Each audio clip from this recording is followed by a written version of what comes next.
শোক দিবসে দোয়া করতেছে, আল্লাহ বঙ্গবন্ধুর সপরিবারে যারা হত্যা করেছে তুমি তাদের জান্নাতুল ফেরদৌস দাও। সহ্য না করি পারা যায়। এরপরে আবার আর একজন বলছে, আল্লাহ তুমি বঙ্গবন্ধুকে জাহান্নামের উচ্চ মাকাম দান করো। সহ্য না করি পারবেন কি করে? আমি কই আমাদের খোঁজেন, আমাদের ডাকেন, কোন লাইনে দোয়া করতে হয় করি দেব। ঠিক না বেঠিক? আমরা সে দোয়া পারি না? পারি না। পারি মানে কি, একজন ওয়াজ করতেছে তো সব আওয়ামী লীগের বিরুদ্ধে, তো নেতা ছিল একজন, উনি খেপে গেছে, বলছে আপনি সব আওয়ামী লীগের বিরুদ্ধে, হাসিনার বিরুদ্ধে কথা বলেন, আপনার এই বলার জন্য নিয়ে আইছি। তা বলছে ও অসুবিধা নেই, মোনাজাতের সময় ঠিক করি দেবা না। তা বলছে মোনাজাতের সময় তাহলে একটু ধৈর্য মোনাজাত করে দিয়েন। তো হুজুর মোনাজাত করছে, রব্বানা আতিনা ফিদ দুনিয়া হাসিনা ওয়া ফিল আখিরাতি হাসিনা ওয়া কিনা আযাবান নার। বলছে যাক হুজুর, তাও তো আরবিতেই হাসিনার নাম ধরে দোয়া করে দিলেন। সহ্য না করি পারবেন কি করি? এ আরবিতে বললেও মনে করে যে খুব ভালো কথা বলিয়েছে, কারণ তো জানা থাকা লাগবে। ঠিক না বেঠিক? ইন্টারভিউ নাই মসজিদের ইমাম সাহেবের, সভাপতি সাহেব জীবনে আলিফ বাতা ও যদি পাশায় বোমও ধরেন তাও পড়তে পারবে না। বলে সূরা ফাতিহাটা তেলাওয়াত করেন, তেলাওয়াত করলি আরে বাবা খুব ভাব নিয়ে শুনি খাই হয়েছে, তবে ওই যে আর একটুকুন ওই যে তেমাত নাই একটা টান দিলি ভালো হইতো, তেমাত নাই একটা টান দিলি ভালো হইতো। বোঝা গেছে তো? এরকম আল্লাহর ওলি আছে না নাই? আগে টেলিভিশন খুললে আমরা টেলিভিশনের মাধ্যমে জানতে পারতাম কেমন করে কুমড়া দিয়ে বেগুনি বানাইতে হয়, কথা কয় না? আমরা জানতে পারতাম কেমন করে কাঁঠাল দিয়ে বার্গার খাওয়া যায়, আমরা জানতে পারতাম কেমন করে কাঁচামরিচ শুকিয়ে ফ্রিজে রেখে দিলে বর্ষাকালে আবার ওইটা পানিতে দিলে জ্যান্ত হয়ে পুকুরি খাবি খায়। ঠিক না বেঠে? আমরা কত কি শিখলাম, কত কিছু টেলিভিশনের মাধ্যমে জানলাম। আবার আমার নেতারা বলতেন এই মোবাইল কে দিয়েছে? বাবার টাকায় কেনা মোবাইল। গতকাল আলোচনায় বলেছিলাম প্রবাসে মাথার ঘাম পায়ে ফেলে রক্ত পানি করে আমার প্রবাসীরা কত কষ্ট করে পুলিশের ভয়কে জয় করে দিনরাত পরিশ্রম করে সন্তান বলেছে বাবা একটা ফোন যদি পাঠাইতে গো বাবা। বাবা একটা ফোন কষ্ট করে পাঠিয়েছে, যে আনছিল যার কাছে দিয়েছে এয়ারপোর্টে আসার পরে আবার বলে পুলিশে আটকাইছে, ট্যাক্স দেওয়া লাগবে, ট্যাক্স দিল, ভ্যাট দিল, তারপরে ফোনটা বাড়ি এসে পৌঁছালো। এই ফোনটা হাতে সন্তানের হঠাৎ করে টেলিভিশন অন করে দেখে এই মোবাইল কে দিয়েছে? ঠিক না বেটে?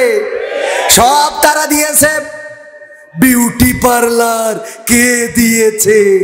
দিয়েই তো যুবকরা তেশমারা খাইয়েছে, কারণ ওখান থেকে সাজুগুজু করে বের হয় আর এরা মনে করে ওরে আল্লাহ পরিমণি যায়। আল্লাহ জীবনে কিছু পায় বা না পায় তোমার ইসান। হ্যাঁ, সোনা চাই নাকি সোনা চাই না, টাকা চাই আমি, জীবনে কিছু পায় না পাই তোমারে চাই, এই তোমারে চাই বলে বলে যখন বাড়িতে আনলো আর এই মেকআপ ধুয়ে গেল, বিউটি পার্লারের মেকআপ যখন ধুয়ে যায় কয়দিন পরে এইবার গান গাওয়া শুরু করে, আমি পারি না আর পারি না, আমি কেন মরি না, আজরাইল কি চিনে না আমারে গো, আমি পারি না আর পারি না।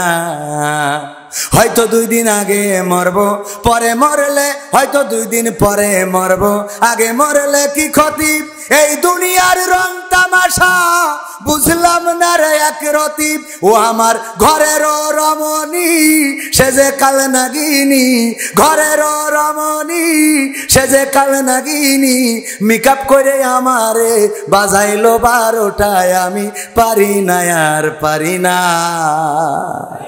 ঠিক না বেঠে? তবে এটা ভালো যে আমার পুরুষেরা এটা বলে যে হয়তো 2 দিন পরে মরবো, আগে মরলে কি ক্ষতি, আমারে তুলে নাও, এটা পুরুষরা বলে। আর নারীরা কি বলে জানেন? কয়ে তোর মরণ করে না কেন, তুই মরিস না কেন, তোর আজরাইল দেখ, মানে তোর আজরাইল দেখে না কেন, মানে আপনার তো আর বলা যায় না, তোর আজরাইল দেখে না কেন। এরকম আছে না নাই? মহিলারা জাহান্নামে যাওয়ার কারণ 2টা। কয়টা? কয়টা? বেশি কারণ দুইটা, অনেক কারণ আছে। আল্লাহ নবী বললেন বেশি কারণ, মেজর কারণ, বড় কারণ দুইটা। কয়টা?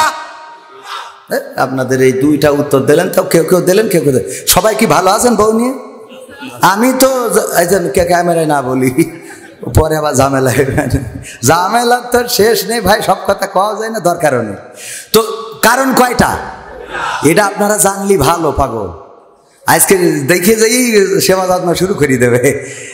আমার আব্বা বলতো যে ওয়াজ করিয়েছে যে মহিলারা তোমরা যদি পারো স্বামীর পা মুছাই দিয়ে শুবা, তাহলে কি হবে? আল্লাহ রহমত নাজিল হবে। কারণ রহিম আলাইহিসসালাম তার স্বামীর চুল দিয়ে পা মুছাইয়ে তারপরে ঘুমাইতো।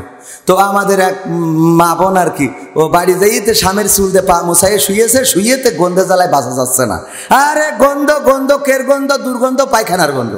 কোথা থেকে আসতেছে? সারা ঘর খুঁজে খুঁজে খুঁজে খুঁজে কোনো জায়গায় পাইলো না। চুল টেনে স্বামী বলছে তোমার চুলই দেখি এই গন্ধ করতেছে।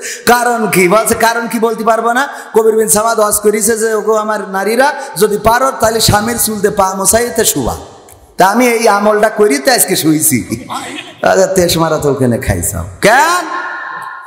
ওর ওই স্বামী খেলছিল তাস। এই পাশে এক দোকানে টাকা দিয়ে কি দিয়ে, টাকা দিয়ে তাস খেলছে। হঠাৎ করে আর্মির একটা গাড়ি এসেছে, অমনি তাড়াতাড়ি করিয়ে দেশে দৌড়, জুতো পায়ে দেওয়ার টাইম পায় নাই, বাঁশ বাগানের নিচ দিয়ে গেছে, কিড়া ছেড়ে থুয়েছে, চটকায় যে শুয়ে রয়েছে, আর ওইটা মুছায় তারপরে শুয়েছে। পরের দিন যখন আমার আব্বা বলছে বাড়িতে যাচ্ছি, তখন মহিলারা বলছে হুজুর একটু দাঁড়ান, সুন্দর করে তো বললেন নারীরা তোমরা স্বামীর চুল দিয়ে পা মুছাই দিবা, পা মুছাইতে তো কোনো অসুবিধা নাই, কিন্তু ওয়াজের শেষে ইডাও বলবেন ওরা যেন অন্তত টিউবওয়েলেতে পাটা ধুয়ে শোয়। মনে থাকবে? পাটা একটু ধুয়ে শোবেন। নারীরা জাহান্নামে যাওয়ার বড় কারণ কয়টা? বিশ্বনবী সাল্লাল্লাহু আলাইহি সাল্লাম বলেছেন দুইটা কারণে নারীরা বেশি জাহান্নামী। তার মধ্যে এক নম্বর কারণ হলো তারা স্বামীর নাশুকরি করে, স্বামীর প্রতি অকৃতজ্ঞ হয়, স্বামীর প্রতি এতটাই অকৃতজ্ঞ হয়, স্বামী যা দেয় তা পছন্দ হয় না, স্বামী যা আনে তা ভালো লাগে না, স্বামী যা পরে তা ভালো পছন্দ হয় না, স্বামী যা পরায় তা পছন্দ হয় না। স্বামী যদি কচু কিনে আনে, ওই কচুতি গাল চুল কই, কথা কয় না। স্বামী যদি ওল কিনে আনে, সেই ওল রান্না করলে সিদ্ধ হয় না। স্বামী যদি মেটে আলু কিনে আনে, তাইলে সে মেটে আলু খাওয়া যাবে না। আর উনি সার যখন যেয়ে বাজার করে আনে, তখন পচা মাছ হলু খায়, আর কয় দেখো আজকে সাতটা দেখো রে বাবা। স্বামী দেখে বিপদে পড়ার থেকে বলে যে হ্যাঁ ঠিক না বেঠে? কারণ তোর যদি বেশাক বলি তা তুই তো আমার ঘরে শুতে নিবি না, তোদের তো বিশ্বাস নেই, ঠিক না বেঠে? জ্বালা আছে না নাই?